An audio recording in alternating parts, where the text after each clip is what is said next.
Okay, I was like, wait. Wait, just go. Hold on. Live on YouTube. Oh, no. 8, 7, Hit the 6, space bar. 5. Teleprompter's not working. Teleprompter's not working. Teleprompter's not working. Just return to that one.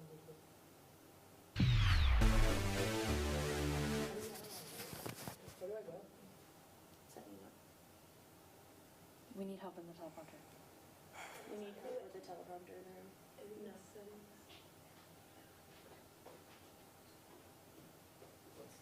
Logan, Can you do Logan, it again on Logan. Logan, do the teleprompter, please. Like over here.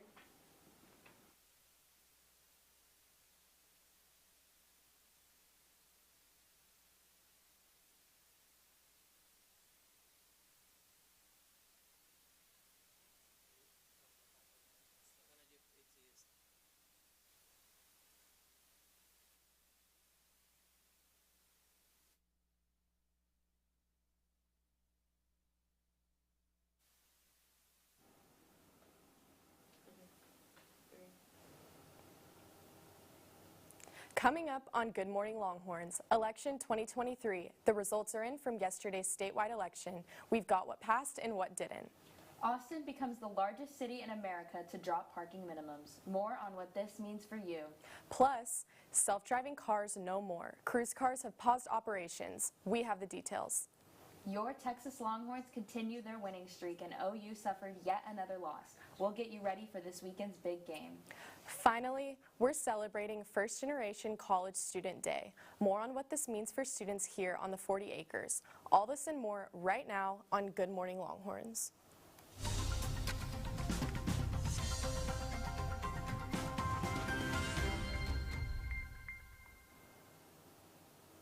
Good morning, Longhorns, for Wednesday, November 8th. I'm Ella Danina. And I'm Paulina Pearson. Thanks for joining us this Wednesday morning. How are you doing this week, Paulina? Honestly, pretty good. I can't believe the semester's already about to wrap up. What about you? Yeah, same. It's just pretty busy at the end, but it's been fun. Well, let's get into this week's top stories. First, this morning, we're bringing you the latest results from last night's election. While this year's election did not receive the attention associated with midterms and presidential elections, many important propositions were on the ballot. Property tax cuts, a raise for retired teachers, and billions in investments in infrastructure were approved by voters Tuesday night.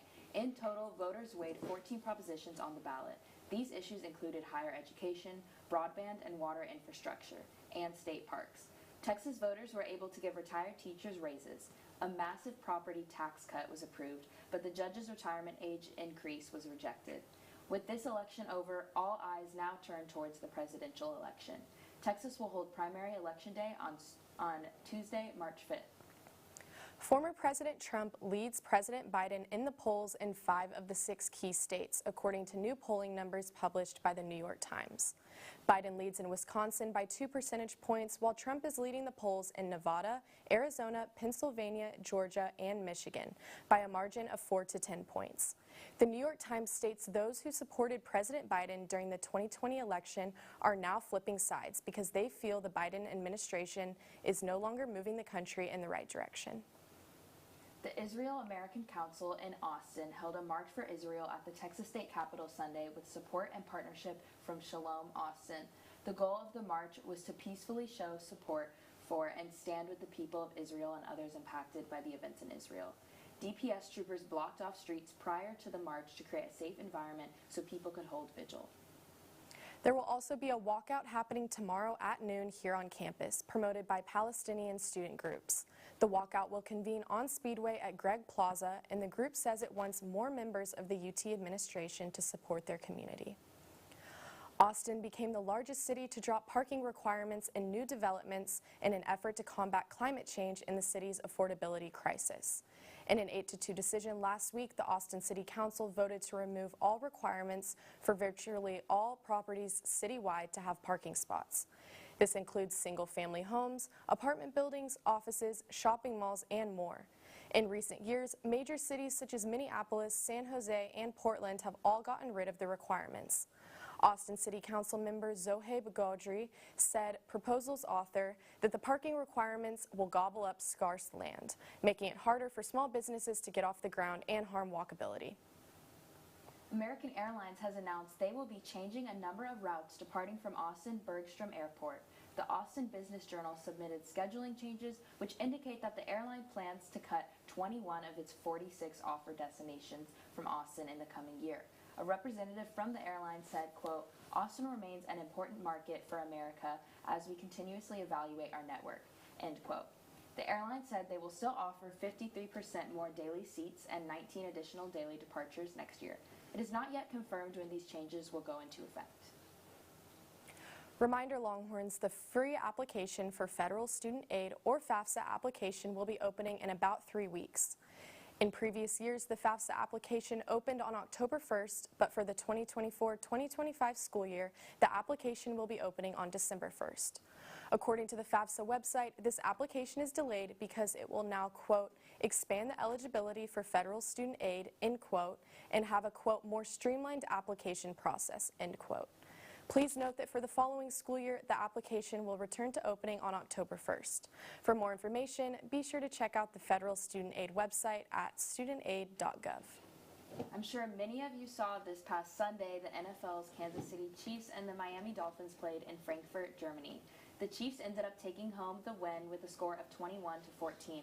However, many weren't paying attention to the football players, but their girlfriends. We all know Travis Kelce is dating Taylor Swift, but famous TikToker Alex Earl is dating Miami Dolphins player Braxton Berrios. Both Earl and Swift were seen in Germany supporting the teams. Ella, are you all caught up on this? What do you think about it? I think it's all interesting. I personally like seeing Alex Earl's outfits for each game, but I think I really just know about it from TikTok. And Do you follow her on TikTok? yeah, me too. I actually don't know if I follow her. I just see her all the time popping up. So. Yeah, I noticed she was like in London with her sister, so I was like, Yeah. she's gonna meet him. She lives a fun life, for sure. No, literally. I'm sure if you've ever walked around the UT campus, you've seen those white and red cars with cameras all around them, but no driver. Those would be cruise cars, an issue we've talked about here on TSTV before. After only being in Austin for less than 2 years, Cruise has decided to suspend their driverless cars following an investigation of accidents in San Francisco. There will still be Cruise cars with drivers in them, though. Paulina, have you had any experience with these driverless cars? I haven't ever been in one, but driving around, especially in West Campus, like if a car is in front of me and it's a driverless cruise car, they usually, I don't know, it's just not the best to drive behind them because sometimes they'll randomly stop or like try to pull over and then you can't because like there's no like human in it, so they don't really know how to drive. I agree, they tend to get a little congested, but I don't think I'll ever get in one. It seems a little risky. I signed myself up for like the wait list or whatever, but I'm like, there's a wait list? Yeah, it's like you have to sign up for their emails and then it's a whole thing. Yeah, I don't think I'm going to do that.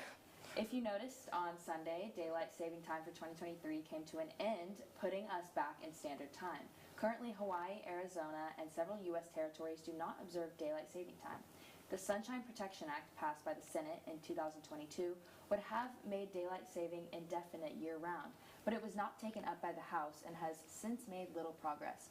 Many in the medical community argue that our body sleep cycles are more naturally aligned with standard time. 19 states have made efforts for permanent daylight saving, while 9 have advocated for permanent standard time. So what do you think about daylight savings, Ella? Do you like it? Do you not like it? Do you not really care?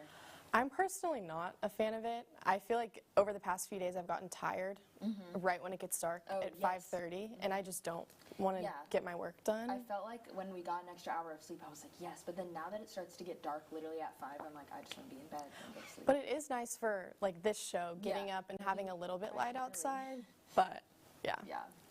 After the break, stay with us for the latest weather forecast as well as an update on our Longhorn sports. Don't go anywhere.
Welcome back to Good Morning Longhorns. Let's take a look at weather. Joining us on set is Sarahi Vodquez. What is the weather looking like today? There's nothing like Texas weather in November. It is currently 68 degrees outside, and we are expecting the sunny and warm weather to continue today with a high of 85 degrees. Tomorrow, however, will take a shift to rainy weather, where temperatures are expected to stay between 69 degrees with a high of 75 degrees at 12 p.m. From 12 p.m. onwards, there is a 60% chance of rain, so be sure to carry an umbrella if you don't want to get caught in the rain. On Friday morning, there is a 65% chance that we will wake up to rain, as we're expecting precipitation until 10 a.m. Temperatures will also drop down to 53 degrees and have a high of 62 degrees on Friday. This weekend is not looking too bright, with expected cloudiness and humidity on both Saturday and Sunday, with the highest temperature this weekend being 65 degrees. In a way, this could be Texas weather finally shifting to cooler temperature in time for fall activities. That's all for weather this week. Thank you for joining us. I'm Sarai Vasquez from the Weather Center.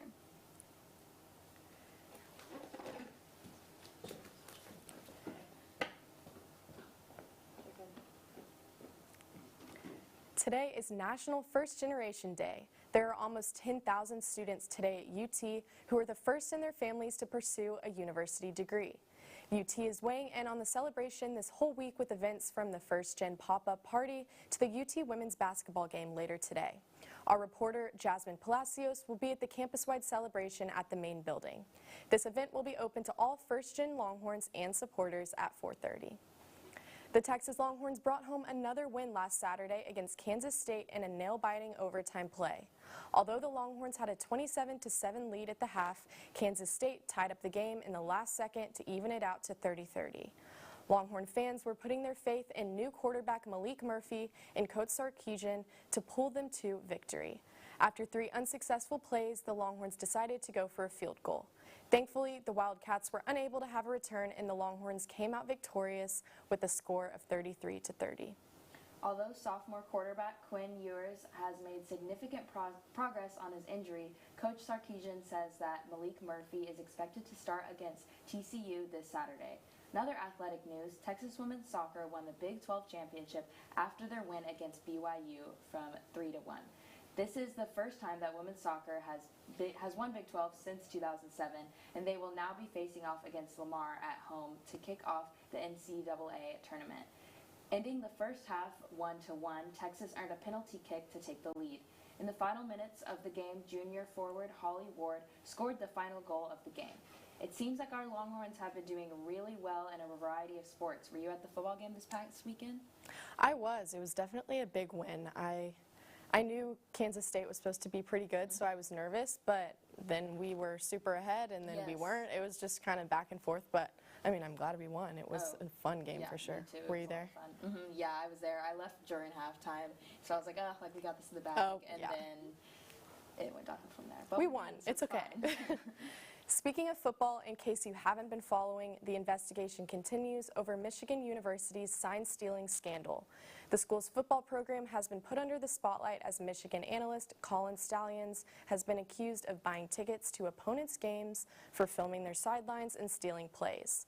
Most recently, footage was released of Stallions on Central Michigan University's sidelines during their game versus Michigan State on September 1st. He has since resigned, and the coach of the Wolverines, Jim Harbaugh, denies knowing what was going on. We're currently waiting for a decision from the NCAA, Big Ten, or both regarding punishment for Harbaugh or the school. Coming up, take a look into a walk to raise awareness for breast cancer and what's new in pop culture.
Welcome back to Good Morning Longhorns.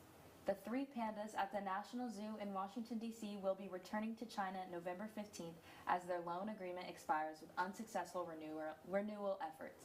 Zoo Atlanta will be the only U.S. zoo left with this panda program, but their agreement expires in 2024. If it is not renewed, there will no longer be any pandas in the U.S. for the first time since 1972. This comes as tensions on various issues continue between China and the U.S. This giving practice, known as panda diplomacy, demonstrates friendly relations between China and other countries. Australia and Britain are facing similar panda loan expirations with China within the next year. It's so sad. I know, it really is. They're so cute. I know. Yeah. On to new movies hitting theaters. Priscilla was released this past Friday, October 27th, and took the box office by storm, rolling in a staggering $5.1 million, coming in 4th place behind Five Nights at Freddy's, Taylor Swift The Eras Tour, and Killers of the Flower Moon. Good morning, The movie, starring Longhorns. Today Peyton is Sunday. Spaney as Priscilla Presley and Jacob Elordi as Elvis Presley, is based on Priscilla's memoir, Elvis and Me, from 1985, and was directed by Sofia Coppola. The movie depicts Priscilla's life from her youth in small-town Germany, where she met Elvis when she was 14, to her lavish yet simple and lonely lifestyle, living as Graceland as Elvis's wife. The movie is exclusively streaming in theaters now and has yet to confirm whether it will be offered on streaming platforms in the future. I just saw the movie the other night. It's so good. Both of the actors play a great job. I love Jacob Elordi, Oh, so yeah. I He need to looks so see much it. like Elvis. I didn't even Really? notice. They had him posing in a bunch of different magazines Uh-huh. as Elvis, and I literally thought it was Elvis, and then I realized it was literally him. Okay, I'm gonna have to see it. Maybe they're just good at making people look like Elvis, but Yeah. they did a good job. On to more pop culture news. Reality TV star Kourtney Kardashian Barker and Blink-182's drummer Travis Barker welcomed their first baby together earlier this week. Kardashian first announced the pregnancy to her husband in the summer of 2023 by waving a sign at a Blink-182 concert. In June, they revealed that they would be having a boy. Around a month ago, Kardashian shared on her Instagram that she underwent an emergency fetal surgery, which saved their child's life. The name of the child has not been revealed to the public yet, and I think this will be Kardashian's 4th child, I think. Oh, wow. Yeah. People magazine has officially unveiled its Sexiest Man Alive for 2023, naming Patrick Dempsey, known as to many as McDreamy from the long-running drama Grey's Anatomy, as this year's most attractive face. The 57-year-old actor said he's happy to be receiving the title at this stage of his life and career, more than 2 decades after becoming a household name. He told People that his kids, aged 21 and 16, will undoubtedly poke fun at him for his new title. You may remember that last year's title went to actor Chris Evans. Ella, are you a Patrick Dempsey fan, and what do you think about him being the sexiest man alive?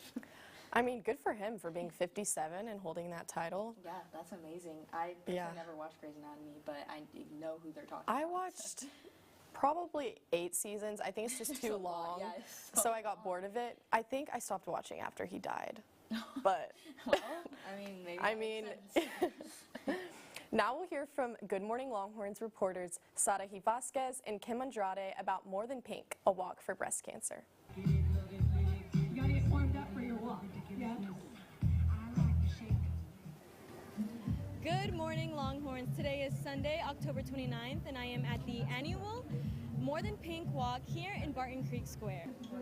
Today, many gathered to provide community and support for breast cancer survivors. Businesses, vendors, and performers have all come together to raise awareness for this cause. Yeah. This is my first year actually with the More Than Pink Walk. I've been involved with breast cancer for a few years and working related with cancer oncology for a decade, for 10 years. Okay, awesome. Yeah. And could you tell us a little bit about the tent? Yes, so this is the We Remember tent, and this is where we remember those that have passed and that we have lost because of breast cancer. So people come in here, they write a little note, and they hang it into one of the ribbons. When I was diagnosed with it in 2018, the question wasn't, why me? The question is, why not me? We have a team that is in memory of my mom, and we have been doing Race for the Cure and now More Than Pink Walk for over 20 years now. And my mother was diagnosed with breast cancer several years ago, and so I wanted to walk in memory of her. As you can see, this event has had an immense impact on breast cancer survivors and has helped us all acknowledge the battles fought by many. Thank you for tuning in. I'm Sarai Vasquez with TSTV News.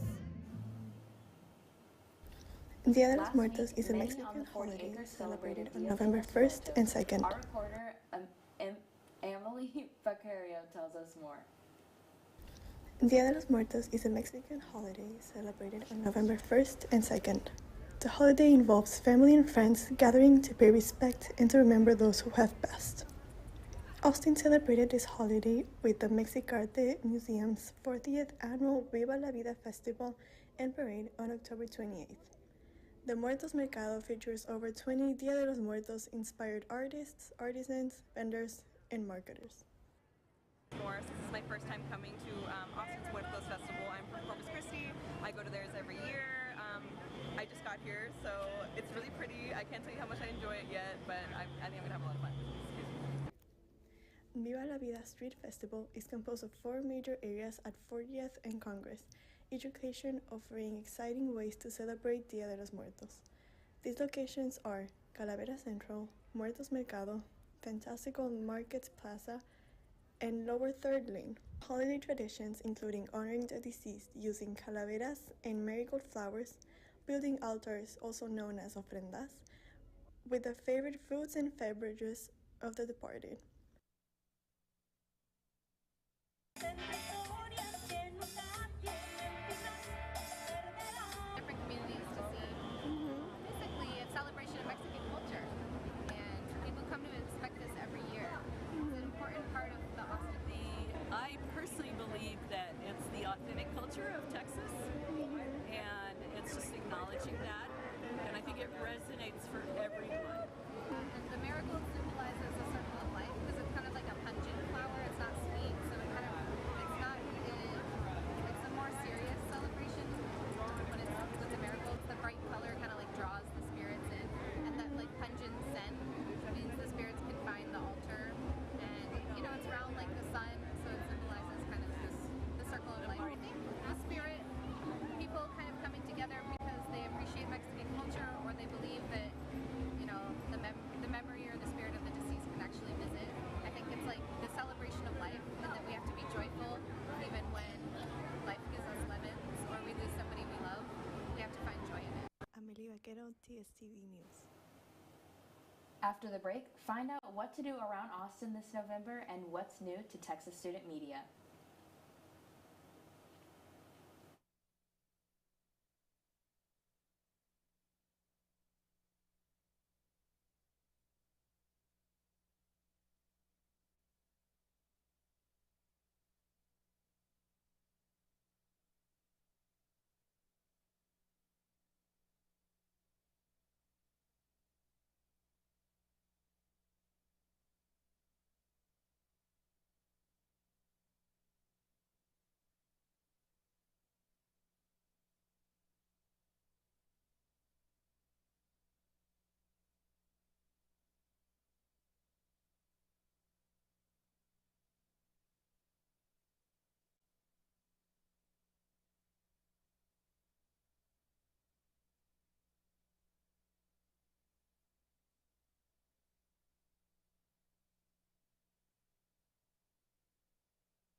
Welcome back to Good Morning Longhorns.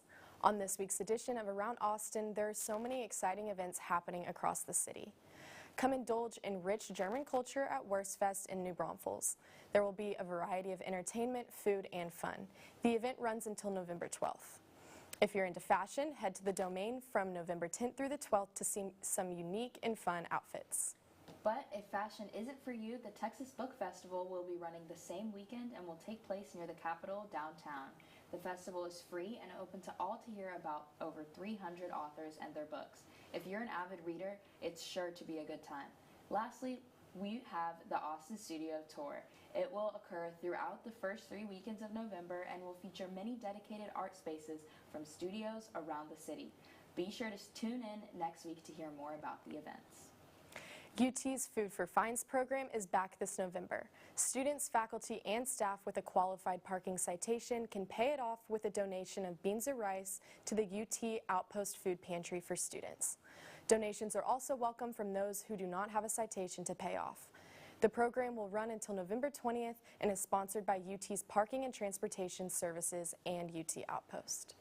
Texas Student Media's magazine Burnt X is back from the dead. After being MIA for over 2 years, the magazine has come back better than ever with its Halloween edition released on the 31st. The magazine includes lifestyle, food, opinion, and UT-centric articles. We love supporting other Texas student media outlets here on TSTV, so go check out Burnt X's new issue on its website, burntx.com. You can also keep up with the release of their issues through their Instagram at BurntX. Well, that's all the time we have for today. For more Good Morning Longhorns throughout the week, you can follow us on Instagram at Good Morning Longhorns. I'm Ella Danina. And I'm Paulina Pearson. From all of us here at Good Morning Longhorns, have a wonderful Wednesday, and our team will see you back here next week.